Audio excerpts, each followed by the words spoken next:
तो आज अपने पढ़ेंगे एक ऐसा रिजल्ट जो कि बहुत विचित्र है लेकिन रामानुजन के वर्क में आया है। रिजल्ट है कि ये सम 1 + 2 + 3 + 4 and it goes on, it is -1/12। Common sense कहता है कि ये सही नहीं हो सकता। पॉजिटिव इंटीजर्स का सम एक नेगेटिव फ्रैक्शन कैसे आएगा, और इसको अपने कई सारे मेथड से, जिनमें से एक रामानुजन समेशन है, दूसरा रीमान जीटा फंक्शन रेगुलराइजेशन है, वहां से अपने ये रिजल्ट को प्रूव कर सकते हैं। तो अपने रामानुजन समेशन से स्टार्ट करते हैं। तो विकिपीडिया बोलता है रामानुजन सम जो है वो एक टेक्निक है जो कि डाइवर्जेंट सम को एक फाइनाइट वैल्यू असाइन करता है। ये जो रामानुजन समेशन का जो आइडिया है ये आया एक दूसरे फेमस वर्क से जो है यूलर मैक्लॉरिन समेशन फॉर्मूला। 1735 के अराउंड यूलर और मैक्लॉरिन उन्होंने ये फॉर्मूले पे इंडिपेंडेंटली वर्क किया। तो ये फॉर्मूला कहता है अगर m और n नेचुरल नंबर्स हैं और fx जो है वो एक कॉम्प्लेक्स या फिर रियल वैल्यूड कंटिन्यूअस फंक्शन है इस इंटरवल m, n में, तो ये जो इंटीग्रल है fx dx, तो इसको अपने अप्रोक्सीमेट कर सकते हैं वो सम से जो कि है fm + 1 fn-1 + fn। तो आपने डेफिनेट इंटीग्रल में पढ़ा भी होगा कि जहां पे अपने ये जो एरिया है इसको छोटे छोटे रेक्टेंगल्स में ब्रेक करके सम कर सकते हैं। तो यूलर मैक्लॉरिन फॉर्मूले में उन्होंने कहा अगर कोई पॉजिटिव इंटीजर है p और एक फंक्शन है fx जो कि p टाइम्स कंटिन्यूअसली डिफरेंशिएबल है इस इंटरवल m, n में, तब अपने ये जो s - i है इसको अपने लिख सकते हैं it is equal to this summation k varies from 1 to p bk upon factorial k f k-1n f k-1m n plus rp, जहां पे ये जो bk है वो kth बर्नौली नंबर है, f k-1 जो है वो ये फंक्शन fx का k-1th डेरिवेटिव है, और क्योंकि हमको पता है कि जितने भी ऑड बर्नौली नंबर्स हैं वो सब जीरो हैं एक्सेप्ट b1 का जो वैल्यू है वो है 1/2। अपने ये जो फॉर्मूला है इसको लिख सकते हैं summation i varies from m + 1 to n fi and this is fx dx plus fn minus fm upon 2 and plus this summation k varies from 1 to greatest integral function of p/2 b2k upon factorial 2k f 2k-1 n minus f 2k-1 m n plus rp। अब ये जो term rp है इसको अपने बोलते हैं ये है आपका एरर टर्म, तो जो कि डिपेंड करता है n, m, p और f पर। तो अगर अपने p का एक सुटेबल वैल्यू चूज करें तो ये जो एरर है वो नियरली 0 हो जाता है, तो अपने इसको इग्नोर कर सकते हैं। तो रामानुजन ने जो है ये फॉर्मूला लिखा वो केस के लिए कि जब p जो है इंफिनिटी बनता है। तो उन्होंने लिखा ये जो समेशन है k 1 से लेके x तक f के ये है c plus integral 0 to x ft dt plus 1/2 fx plus summation k varies from 1 to infinite b2k upon factorial 2k and f 2k-1 into x। तो यहां पे ये जो कांस्टेंट c है ये एक सीरीज से स्पेसिफिक कांस्टेंट है। तो रामानुजन ने कहा कि ये जो कांस्टेंट है c0 इसको अपने डाइवर्जेंट सीरीज के सम के जैसे यूज कर सकते हैं। तो अगर ये डाइवर्जेंट सम है हमारा k1 से इनफाइनाइट f के, तो अपने इसको बोल सकते हैं कि इसका जो सम है वो है c0 जो कि है -1/2 f0 minus this summation k varies from 1 to infinite b2k upon factorial 2k and f 2k-1 at 0। तो अपने को पता है b2 जो है वो है 1/6। तो उन्होंने क्या किया कि इस फंक्शन में अगर अपने fx को x ले लेते हैं तो f0 को वैल्यू कितना 0, f'0 कितना 1 और f"0 f"0, तो ये सारे के सारे जो डेरिवेटिव्स हैं ये सबका वैल्यू 0 आएगा।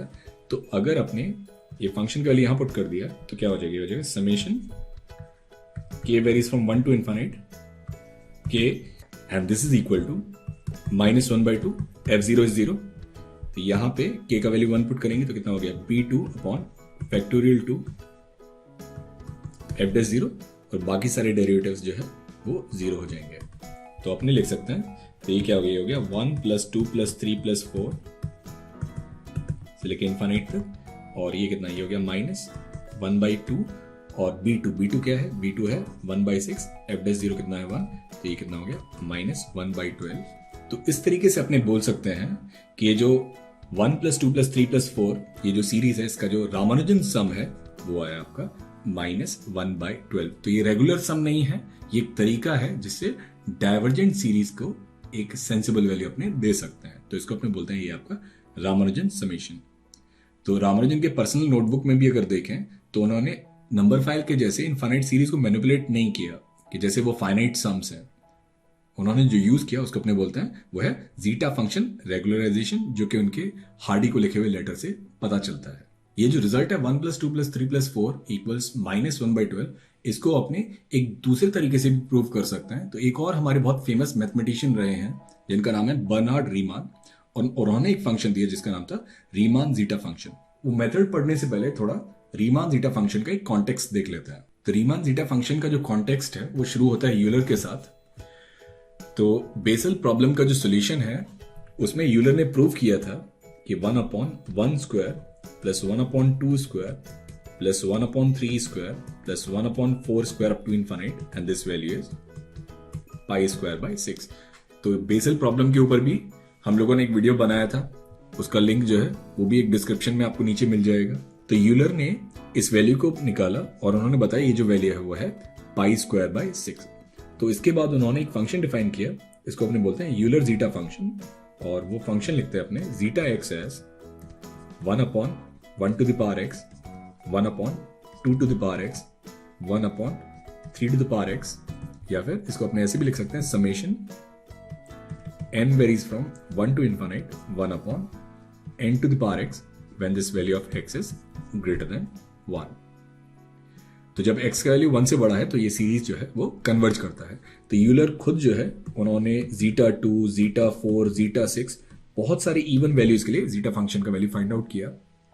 तो लगभग 100 साल के बाद रीमान जब अपने एक पेपर पे काम कर रहे थे जिसमें वो पढ़ रहे थे कि प्राइम नंबर्स का डिस्ट्रीब्यूशन क्या है, तो उन्होंने ये फंक्शन को यूज किया कॉम्प्लेक्स नंबर के लिए, और उन्होंने ये फंक्शन बोला कि इसको अपने लिख सकते हैं कि अगर s जो है वो कोई कॉम्प्लेक्स वेरिएबल है तो अपने एक फंक्शन जीटा फंक्शन को डिफाइन कर सकते हैं 1/1 to the power s, 1/2 to the power s, 1/3 to the power s up to infinite, यानी कि summation n varies from 1 to infinite 1/n to the power s। और उन्होंने ये बोला कि ये जो सीरीज है, ये सीरीज अगर real part of s greater than 1 है तो ये सीरीज कन्वर्ज करता है, लेकिन अगर रियल पार्ट ऑफ s 1 से छोटा है तो वो केस में ये सीरीज कन्वर्ज नहीं करता है। तो जब रियल पार्ट ऑफ s 1 से बड़ा है तो वो केस में ये जो रीमान जीटा फंक्शन है वो एक एनालिटिक फंक्शन है, यानी एनालिटिक फंक्शन मतलब ऐसा फंक्शन जिसको अपने एक कन्वर्जेंट पावर सीरीज के जैसे लिख सकते हैं। जब रियल पार्ट ऑफ s 1 से छोटा है वो केस में ये जो पावर सीरीज है ये डाइवर्ज करता है, यानी इसका मतलब कोई इसका एक फाइनाइट सम नहीं आएगा। लेकिन कॉम्प्लेक्स एनालिसिस में एक चीज है जिसको हमने बोलते हैं एनालिटिक कंटिन्यूएशन। तो एनालिटिक कंटिन्यूएशन में अपने एक एनालिटिक फंक्शन को उसके डोमेन से बाहर इस तरह से एक्सटेंड करते हैं कि जहां पे पावर सीरीज उसका जो पहले डाइवर्जेंट बनता था अभी वो पावर सीरीज कन्वर्ज कर सकता है। अब इसमें एक इंटरेस्टिंग चीज ये है कि हर एनालिटिक फंक्शन का जो एनालिटिक कंटिन्यूएशन होता है वो यूनिक रहता है। तो रीमान ने खुद अपने पेपर में ये जो जीटा फंक्शन है इसका एनालिटिक कंटिन्यूएशन प्रोवाइड किया, और ये एनालिटिक कंटिन्यूएशन की वजह से पॉसिबल हो पाया कि जो पावर सीरीज पहले डाइवर्ज करता था उसको अपने मॉर्फ कर सकते हैं या मैप कर सकते हैं एक सेंसिबल वैल्यू के साथ।